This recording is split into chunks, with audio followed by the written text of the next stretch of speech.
Hello everybody. RK Gilbert has left a message saying he's a new fan, eagerly following, but can you recap about how she became so tame? It's incredible to see her. So I just thought I'd spend a couple of minutes saying how this came about. And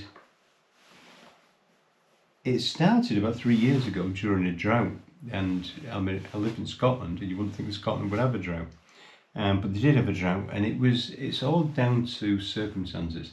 If we didn't have the drought at that time of year, this would never have happened. But basically what happened is it hadn't rained for weeks. The ground was like concrete, and I had a friend staying, and my friend looked out the window, and this was at 3 o'clock on a really sunny Sunday afternoon, so I'll never forget it. And he said, "There's a badger in your garden."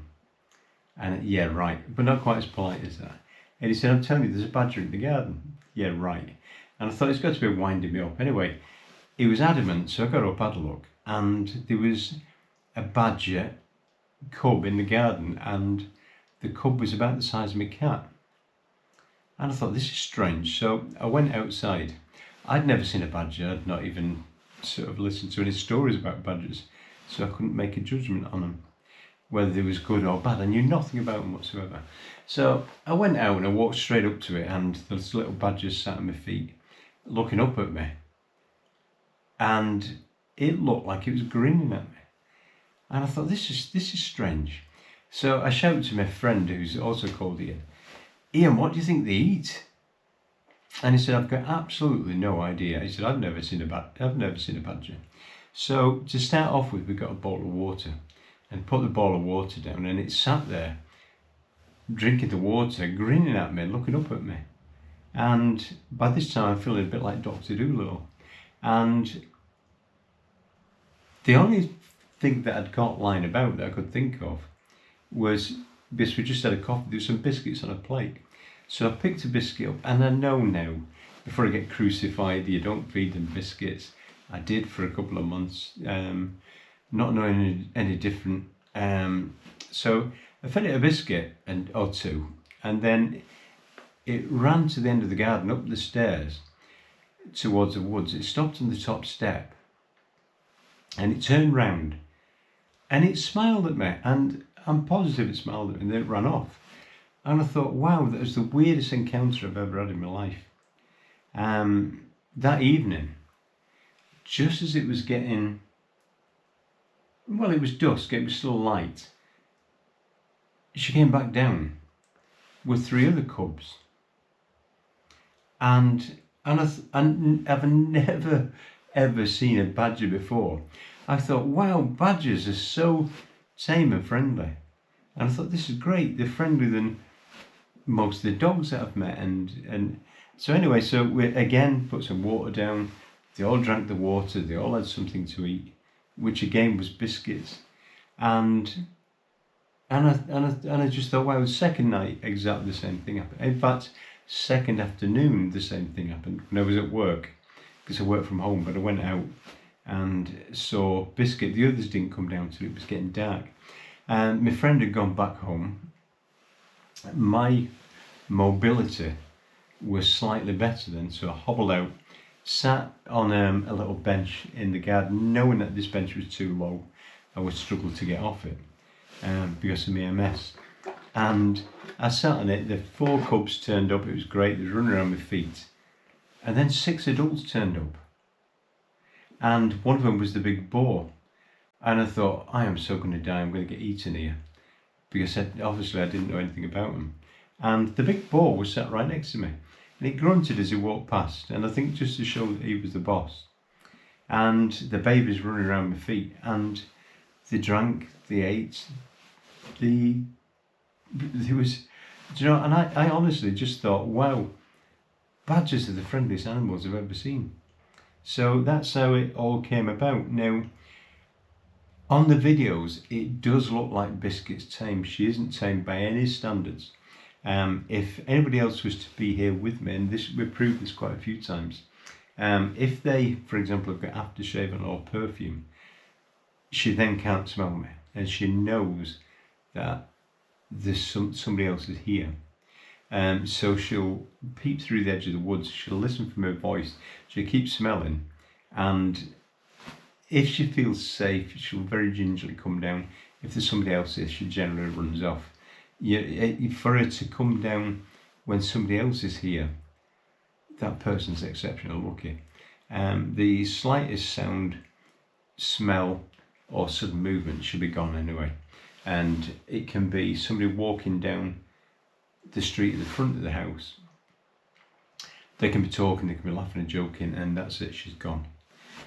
So it looks like she's tame, but she's been coming to see me for 3 years. Her brothers and sisters don't, for some reason. There's a couple of times I've sat here in the porch because my movement is really bad, and the boar's come in. And I call him Vincent because he's got one ear missing. He's got a mate that's got the other mate missing, and I call him Van. And obviously Vincent Van Gogh. And Biscuit's mum's coming to see why Biscuit keeps coming. And Biscuit's mum's really old. Her teeth are ground down. I haven't seen her for a while. She's got a bit of a pink patch on her nose. So I know that's her mum. I can identify it very, very easily. But her mum came in once, and I offered her a cashew nut, and she thought, "Ooh, stuff that." And then she kept coming up, and eventually she decided to take this nut out my hand. But she grabbed hold of my finger and sort of started to run off. She nearly dragged me off the chair. She didn't break the skin. And I've had the boar come in to see what's going on, Vincent, and he's never taken anything. And I've not really tried to get him to take anything. What I don't want to do is I don't want these badgers being in contact with human beings, because for every good one who supports the badgers, there's 10 that don't. And now I know we don't kill them here. We don't cull them, I should say, not kill them. Well, it's the same bloody thing, murder them. We don't do that here in Scotland. But there's an awful lot of nasty people out there. In the past, there was somebody contacted me on the from Facebook. In fact, there was 2 undercover animal rights activists, and there was an undercover policeman who were on a nasty dog hunting website. And somebody quite local linked my Facebook page with the baby badgers on and said, "I know where he lives, let's go and kill him." So that deterred me from publishing photographs online any longer. I never published them for my own benefit. Well, sometimes, no, that's wrong. I do publish them for my own benefit if it's an exceptionally good photograph that I'm proud of, because I do take pride in my photography. And I try to get photographs that most of the people can't do because I'm competitive. But one thing that I've never done is I've never put the badgers at risk. I don't let anybody contribute towards the food. I've been offered £300 a day for people to come down and take photographs of the badgers, and I've turned it down. I could do the money the same as everybody else, but I will not exploit the badgers. The whole reason that I publish the photographs and the videos is because they get shared, and these badgers are surrounded by old wives' tales, and this is the thing that brings a lot of hatred from people towards the badgers. So I've got this thing in my head, by sharing the videos,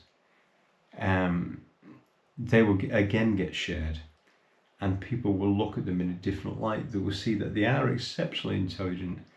They're very loving animals, and they can be vicious, same as any other animal. But the only time these badgers are vicious is in mating season, when they clash with different clans, or if they're threatened. They don't feel threatened here. So sometimes they will hang about. I can sit outside and the badgers will be 4 or 5 feet away from me, and they don't run off. So that's it. The badgers, although Biscuit looks tame, And it must look awful to people who think that I shouldn't be getting animals tame. But the other thing that they've got to consider is when I started doing this, the amount of grief that I got off the neighbours, off these animal shelters, off all sorts of people saying you shouldn't be doing this. Now, this was 3 years ago. I continued to do it. What I have done is I've learned from it. And they now only get food that's good for them. And I realise they don't get anything with sugar in, not even as a treat, because as it was pointed out a lot of times, there isn't any badger dentist. The badger's teeth are what keeps them alive. If I didn't do this in the first place, those 4 cubs would have been dead. And that is the only reason that Biscuit has befriended me. She'd never forgot that first meeting that we had, and I looked after and I saved her life. And not only have I saved her life, but I mean, it sounds a bit dramatic for her to say she saved my life. She's not, but I've got MS, it's quite bad.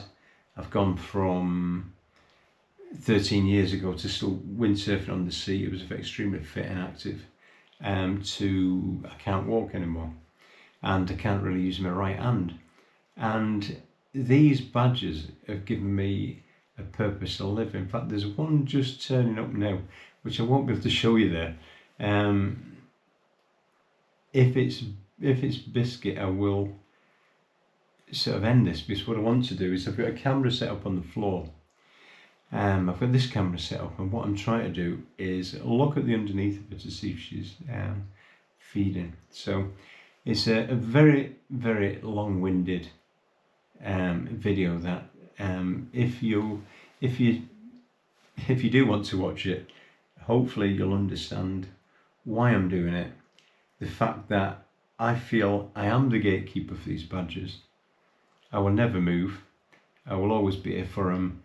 What I have done in the garden, there's set up with high resolution infrared cameras. They also pick up on heat as well, and it looks across the woods there, so that I can see whether, I can check the badgers' activity and make sure nobody's going around. But it's a safe area. They don't cross any roads. Nobody has ever seen the badgers.